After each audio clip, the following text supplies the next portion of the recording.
Why does queering the vote matter now more than ever? Let's face it, we are tired.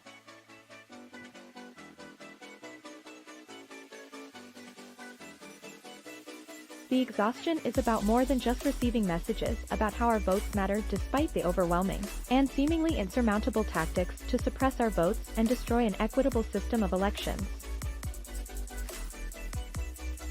It's the feelings of disillusionment that come with the knowledge that if you are Black, brown, formerly incarcerated, disabled, and/or identify as LGBTQ+, a vote isn't going to save you or your community.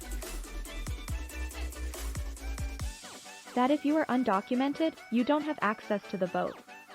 It's the long and drawn-out tiredness at the ongoing and constant targeting of our rights and our bodies in a struggle for bodily autonomy and civil rights that has us increasingly exhausted. Because it feels like the other side is winning.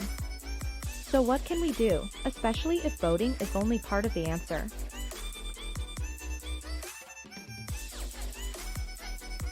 Earlier this year, with the overturning of Roe v. Wade, we knew that it would just be a matter of time before other civil liberties would be threatened. With a conservative-leaning Supreme Court already indicating potential attacks on marriage equality, lawmakers shifted their strategy to preserve some of these civil liberties by constructing legislation. Fights on the federal level to ban discrimination based on gender and sexual orientation, and preserve marriage equality were just a few of the big-ticket bills failing to pass. The Respect for Marriage Act stalled ahead of the midterm election, and the Equality Act continues to languish.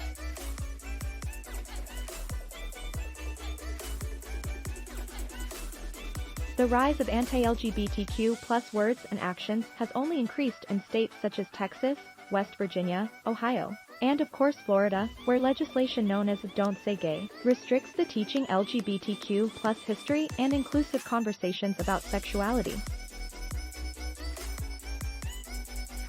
Florida has also passed the Stop Woke Act, which prohibits incorporating a race equity approach to teaching history, framing critical race analysis within U.S. history as shaming for white students. We know that the U.S. Court of Appeals for the Fifth Circuit has left the future of the deferred. And last week's announcement from the Biden administration pardoning people with marijuana charges was more symbolic than an effective strategy to rectify decades of racial profiling or find justice for undocumented people affected by marijuana charges and displacement of community members of color.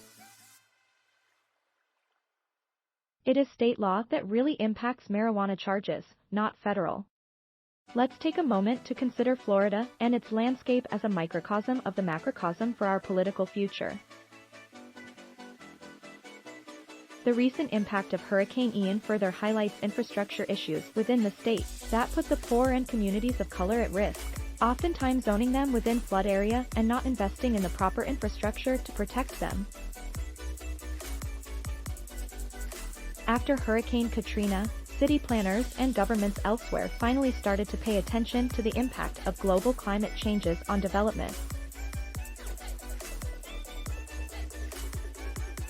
Elected officials in Florida have declared that they will not delay voting despite the natural disaster, and will push forward with a plan to create super polling centers, contrary to state law. Only a few mainstream media outlets superficially covered the disparity on the ground as Governor Ron DeSantis disrupted relief efforts for a photo op, and even then have only scratched the surface of the impact and underlying issues. U.S. Senator Marco Rubio of Florida was nowhere to be found when it came to on-the-ground responses, and the state's other U.S. Senator, Rick Scott, voted against relief packages aimed at alleviating the effects of the hurricane on Floridians. It is through the efforts of organizations such as FLIC Votes, Florida Rising, Cladinks, and Hope Community Center, along with activists using their social media platforms to share just how racist, anti-LGBTQ+, ageist, and anti-disability these efforts are, how this is all connected, as all the while. Thanks for watching. Please subscribe.